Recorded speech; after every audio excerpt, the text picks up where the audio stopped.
If you've ever wondered how HTML works, well, you've come to the right place. In this video today, we'll be going through some HTML basics, and you're going to be making your very first website using HTML. We'll be going over three things today. The first is, what is HTML? Then we'll be going through some basic syntax. And third, you'll make a local website that you can load in your browser. And one thing to keep in mind is that we're not going to be going through any CSS or JavaScript today, so this website that we're going to be making is going to be pretty basic. It's not going to be all that pretty. Sounds good? Let's get started! Now, what is HTML? HTML stands for Hypertext Markup Language. It's a way of displaying information on web pages in your browser. One thing to remember is that HTML isn't itself a programming language, it's a markup language. Programming languages like PHP or Java use things like logic and conditions to control the content that you see. HTML doesn't do those things, but it's still extremely important. You can actually create an HTML file on your computer and load it in your browser. It won't be on the internet, so only your local computer can view it. To create your HTML file, open up your computer's File program. In Windows, that's File Explorer, and on a Mac, it's Finder. In the program, go to your desktop or wherever you want to put the file. You'll want to create a new file in that location. Make sure that the file name reads index.html. On Windows, if for some reason you can't see the file extension, just click on the View tab and make sure that the file name extensions checkbox is checked. When you have your file all set, you'll want to open it in the browser. If it has a Chrome or other browser icon on the left, you can double-click it to automatically open it. If not, you can also right-click and select Open With, and then select your browser. Now in the browser, everything will look blank, which is fine because the file doesn't have anything in it yet. Now in addition to opening the file in your browser, you'll also want to open it in a code editor. I'm using Visual Studio Code, and we're going to keep both the editor and the browser windows open next to each other, so it's easy to make code changes and view them immediately. In addition to Visual Studio Code, there's a lot of other programs that you can use. You can use Notepad++, Sublime, Atom, or Brackets. Most of those are free, and I've included links to each of these in case you want to download and install them. All right, now that you have the index file open in both your browser and your editor, we'll start writing some code. Let's look at some of the basic features of HTML. HTML is made up of tags. Tags are special text that you use to mark up or distinguish parts of your web page, hence the hypertext markup language. These tags tell the browser to display whatever's inside the tag in a specific way. So here's one example of a tag in action. I'm going to write out some text here. This is my very first website, and I'm extremely excited! Exclamation points. And we'll save that. You can see that the words extremely excited are in these B tags. B is for bold. So let's save the file and reload your browser and see what happens. All right, you just wrote some HTML. Now let's look at the tag again. The tag before the phrase is called the opening tag, and the tag after the phrase is called the closing tag. You can also see that the closing tag has a / before the B. Together, these two tags tell the browser to make whatever text is between them bold, and that's exactly what happened. Now, maybe this is obvious, but when the browser loads the HTML, the tags themselves are invisible. They don't show up on the page. Pretty cool, huh? One reason I love making websites so much is that it's almost like magic, being able to make things appear in the browser window. Everything good so far? All right. Now, this line of text that we wrote is working in the browser because we saved the file as an HTML file. But for real HTML on the internet, we need to add some more tags to the file in order for everything to work properly.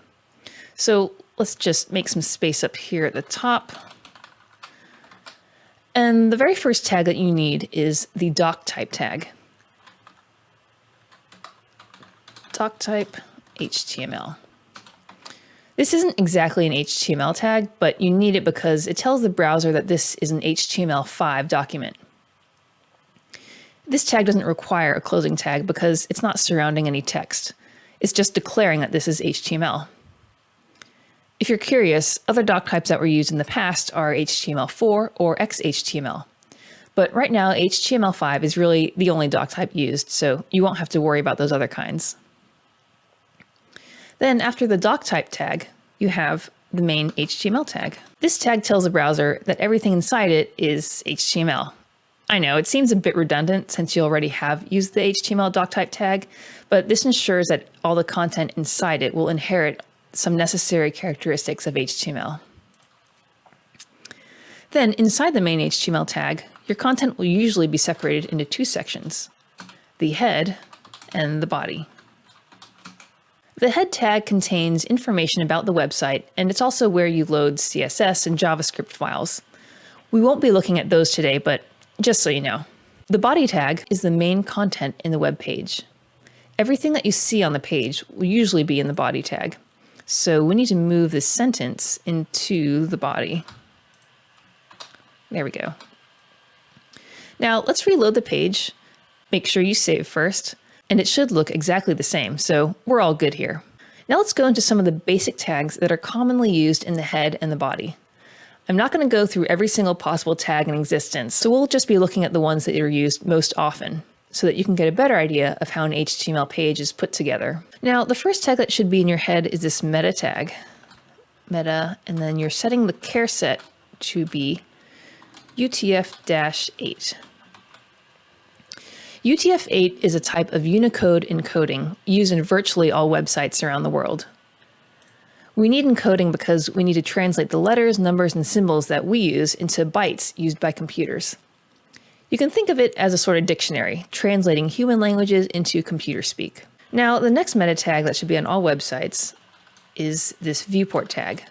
So you set the name attribute to viewport, then you have a content attribute, and you set it to width equals device width, initial scale 1. This may be a little, confusing or computer gobbledygook looking, but this is important for responsive websites. Responsive means that the website can display properly on all devices, computers, tablets, and mobile phones. The content in this tag is saying that it should make the width of the website the same width as whatever device that is viewing it. For example, a mobile phone has a much smaller screen resolution or size as a laptop computer. This will let the website resize itself according to what the user is using. Then the initial scale sets the zoom of the website.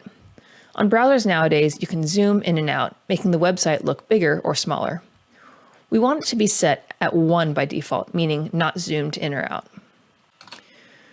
Now, after these two meta tags, one of the most important tags that we're going to use is the title tag. As you can probably guess, this sets the title of the web page. If a website has different pages, each page can have its own title. So we'll add the title here, my first website. We'll save the file and then we'll reload. And you can see up here at the top in the browser tab, it has the title, my first website. So that's it for the head tags. Now let's go into the body. We'll just keep the previous HTML that we wrote up here, so it'll still stay on the website. Most of the basic body tags are based on things you could do in Word documents. You can create headlines, bold text, make lists, and even tables. In the days before CSS, using these tags helped to organize and stylize your content so that it would be more easily understood by your reader. Not all of these tags that we're going to go into are still used as much as they used to be. Some of them simply aren't needed anymore because we can now use CSS to achieve the same style. But I think it's still helpful to at least know what these basic tags are. Let's look first at the headline or header tags designated with the letter H. Each H tag also has a number after the H, and they range from H1 to H6. The H1 tag is the highest in priority. It's generally used for the title of the page. We're going to add an H1 tag to our web page. Inside the tag, we'll put the title of the web page, my first website. Save and reload, and you can see here's the title. Let's now also add a subtitle using the H2 tag. And we'll put in an HTML playground. You can see that the subtitle is displayed at a smaller font size than the title. Now, just for fun, we'll put in all the H tags up through H6, just so you can see what it looks like. So H3, H4, H5, and H6. Now, this is a little bit much. Most websites don't use all the H tags. Usually they'll just use H1 for the title, H2 for the subtitle, and H3 sometimes for section titles. It's pretty rare these days to use H4, H5, and H6 tags. Now the next tag we're going to look at is the paragraph, or the P tag. Just like in Word, you can use paragraphs to separate your content into blocks. You can create your paragraph by surrounding your content with the P tags. We're going to make a paragraph with some placeholder text. One of the easiest ways to find placeholder text is to Google for lorem ipsum. Lorem ipsum text is nonsense Latin words that are used in publishing and design to fill in text in order to work on the layout. So we'll copy this paragraph here, and we'll put it into a P tag.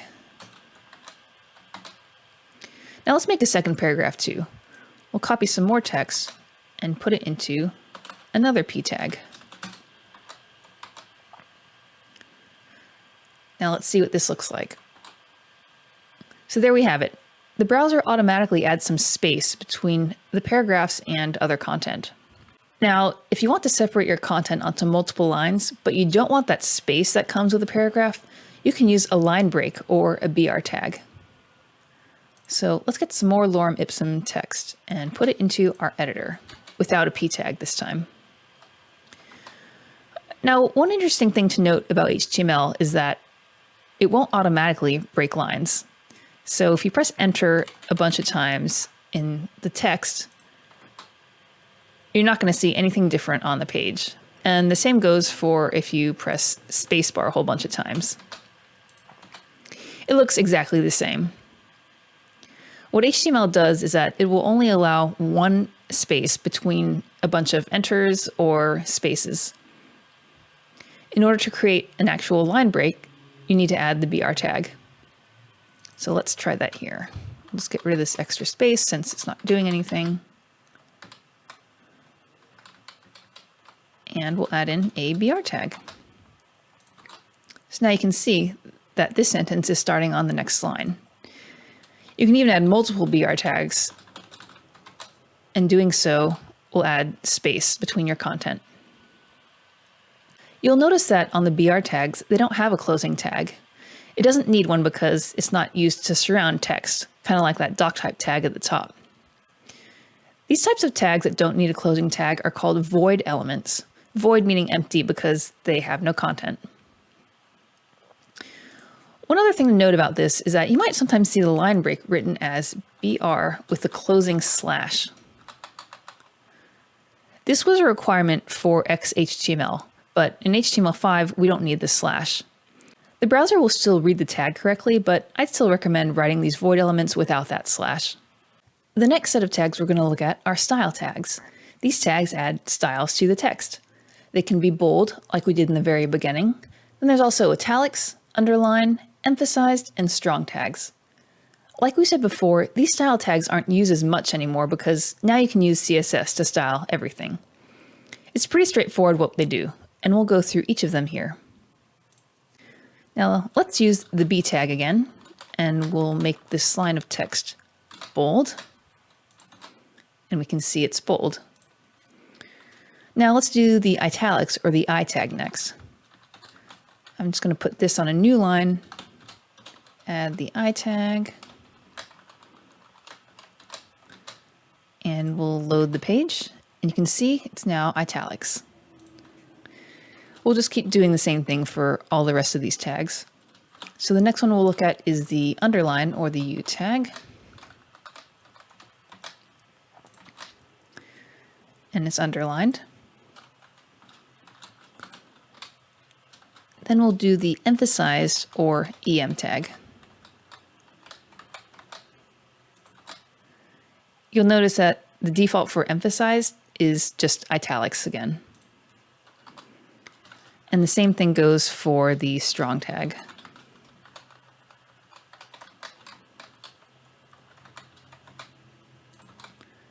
The strong tag is basically the same thing as the bold tag. So that's it for the style tags. Now let's look at the horizontal rule. This will create a line on your web page. We'll just add this in here. And HR is the horizontal rule tag. So let's reload that. And you'll see you now have a horizontal line going across the entire web page. You can see that the content before the HR tag is above the line and the content after the HR tag is below the line. Now, the link tag. As you probably know, links are one of the main ways that we get around the internet, right? You go to one website to look at stuff, and then you click a link to go to another website, and so on. So let's make a link tag here. The link tag is written as an A tag.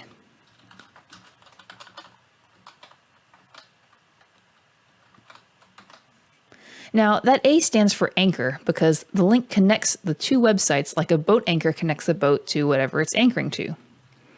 First, put the A tag around the link text that you want to be clickable, as we've done here. Now, in addition to just writing the tag, you need to add an attribute. The main attribute that you need to add in your A tag is href. This stands for hypertext reference. And inside this attribute, you want to put in the URL of the website that you want this link to go to. So let's say we want to link to the Google homepage. So we'll add an href value of https www.google.com. Now let's reload the page. You can see here that this text is a purple color. Purple means that you've actually visited that link before, and if the link is a link that you've never been to before, it'll be blue text. Now if we click that, lo and behold, it loads the Google homepage. Let's go back to our website. URL stands for Universal Resource Locator. This acts as an address that will give you the location of the web page or the file that you want to load. Now, another often used attribute in the A tag is target. This controls if the link that you click will open in the same page that you are on, or if it'll open a new page or new tab in your browser. If you don't have a target attribute, by default, the browser will load the link in the same page. Let's add a target, and we want it to load in a new web page. So we'll type in _blank. We'll save that, reload it, and then now click on the link again, and you'll see that the Google homepage has loaded in a new tab. The next thing we'll look at is images. To put an image on your web page, you can use the image tag written out as IMG. So let's add that to our website. Now it's blank, so it's not going to display anything on our website if we reload it. Similar to the link tag we just did, the image tag needs a URL. But instead of href, like the links use, the image tag has an attribute of src, meaning the source of the image.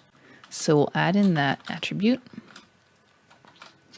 Now, in order to put an image on here, we need to find an image, let's say on the internet, to use for this example. One really helpful place that I go to for test images is placeholder.com. So let's go there. This website is super helpful because you can generate an image of any size depending on the values that you put in the URL. So let's just copy this, and then we'll add it into our source. Now let's see how that looks. You can see the images there. I'm just going to add a quick BR tag here to separate the image from the content.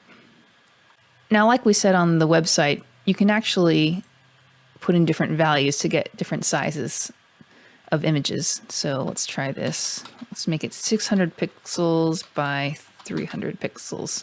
300. And now the image is bigger. Another thing you can do is, instead of loading an image from the internet, which, by the way, this isn't really a suggested practice, the better thing to do is to just download that image to your computer or wherever you're going to save it. So we'll save this image here. And now, if we open up our File Explorer again, you can see that in addition to the index.html file, we now have this PNG file. PNGs are simply a type of image file that you can use. So now if we want to refer to this image that we have on our computer, instead of this URL, we'll simply put in the file name, 600x300.png. And we'll see now that this will load. Now there's another attribute that you can add to your image tag, and that's the border attribute. Adding this in will, as you might imagine, add a border around your image. So let's give this a shot. We've added a border attribute and put in 10 as the value. We'll reload our page, and now you see that the image has a 10 pixel wide border around it. Again, this is one of the attributes that you don't really need to use anymore because you can do this all in CSS, but it's helpful for you to know that it exists. Now the next thing we're going to look at is lists. HTML can create bulleted or numbered lists pretty easily. Bulleted lists are called unordered lists, as opposed to the ordered lists that use numbers. Now to create a list, you'll use the list tag, either OL or UL, depending on if you're making an ordered or unordered list. We're going to make an unordered bulleted list of different types of fruits. So we'll first put in our UL tag for the list. And inside this list tag, you'll put your list items. Each item will go inside its own list item tag written as LI. So we'll add in apples, oranges, pineapples, mangoes, and dragon fruit, just to make it interesting. Now, if we load our page, we'll see that we now have a bulleted list of all the fruits that we put in here. Now, just for you to see, if we change this unordered list to an ordered list, you can see that the bullets are now replaced by numbers. But we just want to work with the unordered list right now. Another thing that you can do is you can even nest lists inside one another. So let's say I want to add different types of apples under apples. We would create a new list tag inside the list item in question with its own list items. So within the apple LI tag, we'll actually add a new UL tag under the apple text. Then we'll add LI tags, each with a different type of apple. So let's put in Golden Delicious, Granny Smith, and Gala. We'll reload our page, and you can see now under apples, we have another child list indented even more than the original list was. This brings me to an important aspect of writing good HTML. If you put an HTML tag inside another one, that's called nesting. Not so much bird type nesting, but more like Russian doll nesting. An element inside another one is called a child element, and the outer element is called the parent. So in this case, the apples list item is the parent item of the apple type list. In order to organize the parent and child elements, we indent the child element. This helps it distinguish from the parent. So you can see with this list of fruits, I've indented the main list items, apples, oranges, pineapples, and so on, from the UL tag. Then inside the apples list item, I've indented once more to create the unordered list tag, and indented yet again to put in the list items for the types of apples. Doing things like this helps keep your code clean. It doesn't matter to the computer, but for humans reading your code, it will enable you and other people to quickly understand what your code is all about. If all the HTML elements weren't indented at all and were all on the same level, things would look a lot more confusing. Let's just demonstrate this with the list. So I've now unindented everything, and you can see that it's a little harder to see that there is an apples child list using the types of apples. So it's just better to keep all your code indented nicely. And this practice of indenting, it's considered good practice, not just for HTML, but also for CSS, JavaScript, and basically any programming language that's in existence. At my first job, indenting was the first thing that I was taught during my training. It's pretty important because there's nothing worse than having to work on someone else's code and having it be a complete mess. So indenting is an easy way to make sure that you're writing code that other people and yourself in the future can go back and read. And speaking of indenting and nesting elements, the last HTML tag that we're going to go through uses a lot of that. It's the table. Tables were originally used as an efficient way to organize data into rows and columns. kind of like an Excel spreadsheet if you worked with those before. So to demonstrate the table, let's make a table for a hypothetical monthly budget of a household. Now to start, we'll first need the table tag. Everything else inside the table will be inside this table tag. We'll have rows, table cells, and table headers for the column headers. So let's add in our first row. And this row is going to be the one containing the column headers. So inside the table row tag, we'll add in a TH or table header tag.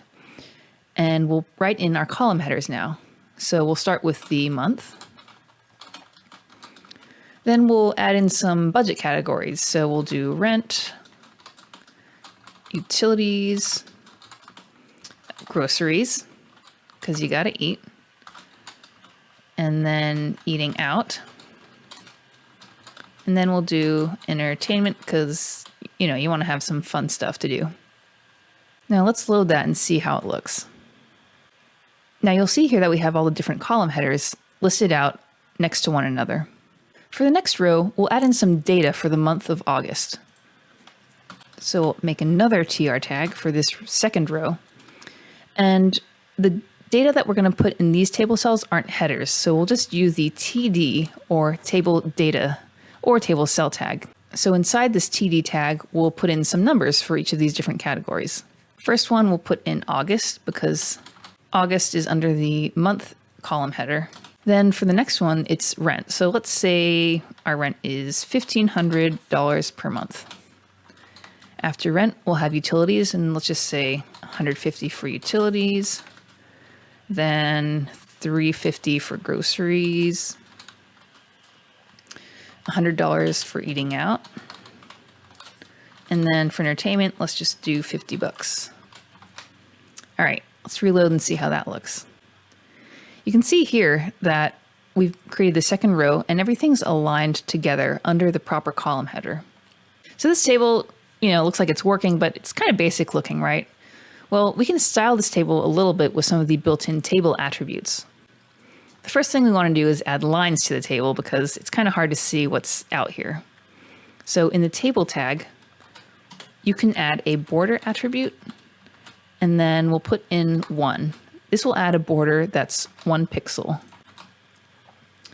There we go. Now, if we want to, we can make this number bigger. So let's say we want a border of 10. And here's the table. And you'll notice that the border that's 10 pixels wide is just the main border outside the entire table. And the borders inside the table are still set to 1 pixel. This is just the default way that tables are displayed in the browser. The other thing you can do is cell padding and cell spacing. So cell padding controls the amount of extra space inside each cell from the text to the border.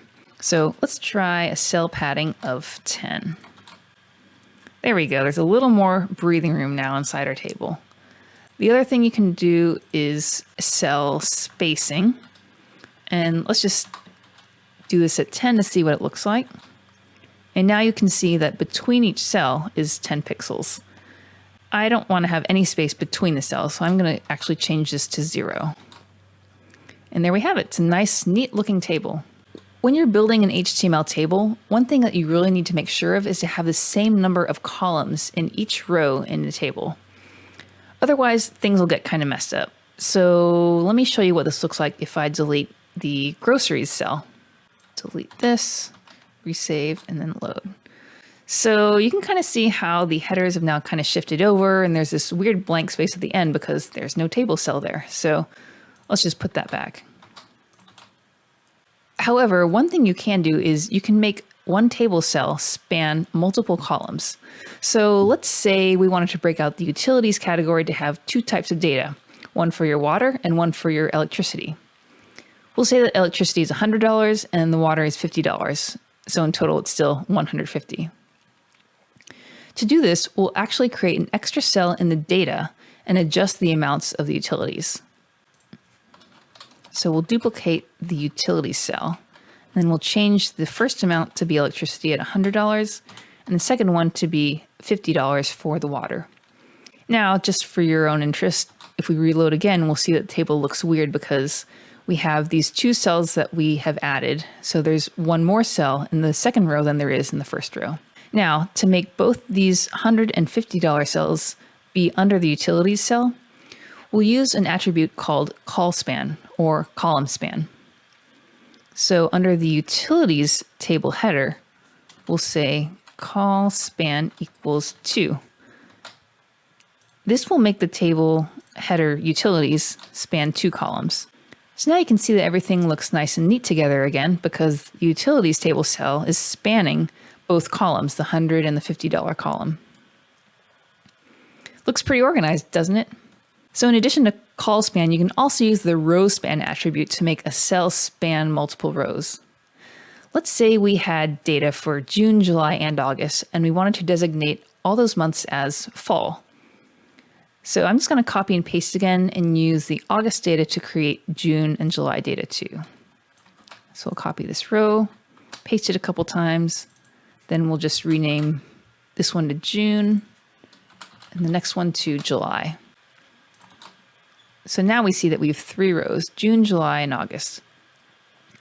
So to create the cell for fall, I want it to be to the left of the months. So starting with June. I'll go to the June row and I will create a new table cell before June and put fall in it. Now, again, we'll see if I just load this, the data is kind of messed up.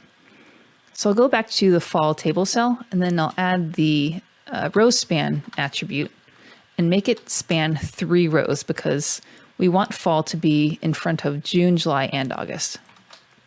So let's save that. And there we go. Now you can see that this also still looks a bit incorrect because there's an extra blank space here at the end on the header row and fall isn't under month. We want the month to be on top of June, July, and August.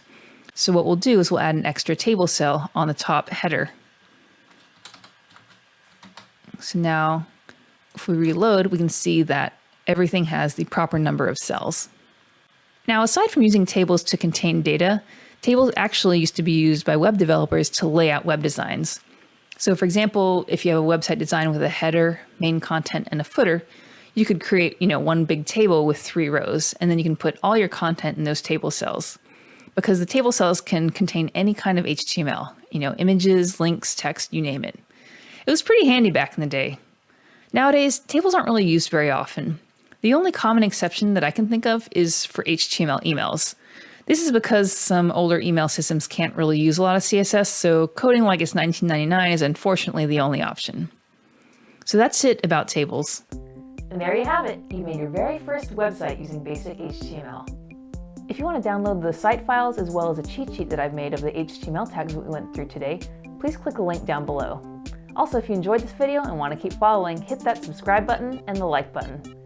And that's it for today. See you later.